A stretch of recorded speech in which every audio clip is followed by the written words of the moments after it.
ಸ್ನೇಹಿತರೆ, ನೀವು ಒಂದು ಬಿಸ್ನೆಸ್ ಅನ್ನ ಶುರು ಮಾಡಿ ಅದರಲ್ಲಿ ಸಕ್ಸಸ್ ಆಗಬೇಕು, ಒಳ್ಳೆ ಲಾಭ ಮಾಡಬೇಕು ಅಂತಂದ್ರೆ ಈ ಸೀಕ್ರೆಟ್ ಅನ್ನ ತಪ್ಪದೇ ತಿಳ್ಕೊಳ್ಳಿ. ಸೊ ಈಗ ಒಬ್ಬ ಬಿಸ್ನೆಸ್ ಮ್ಯಾನ್ ಹತ್ರ 20,000 ರೂಪಾಯಿ ಇರುತ್ತೆ. ಸೊ ಅವನೇನ್ ಮಾಡ್ತಾನೆ, ರೈತರ ಹತ್ರ ಹೋಗ್ತಾನೆ, 500 ಎಳ್ನೀರ್ ಬೇಕು ಅಂತ ಹೇಳಿ 20,000 ಕೊಟ್ಟು 500 ಎಳ್ನೀರನ್ನ ತಂದು ಅದನ್ನ 50 ರೂಪಾಯಿಗೆ ಸೇಲ್ ಮಾಡಿದ್ರೆ 25,000 ಬರುತ್ತೆ. ಅಂದ್ರೆ 5,000 ಲಾಭ ಬರುತ್ತೆ. ಸೊ ಒಳ್ಳೆ ಬಿಸ್ನೆಸ್ ಅಂತ ನೀವು ಅನ್ಕೊಳ್ಬಹುದು, ಆದ್ರೆ ಇಲ್ಲ.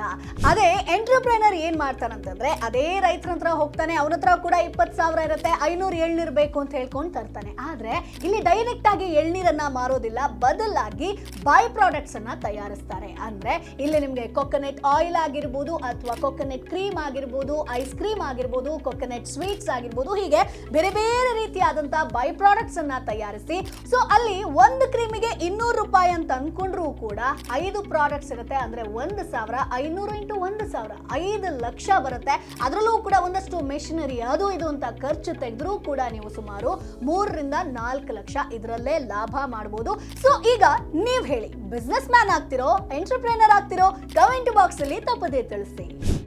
Boss Vala, B the boss.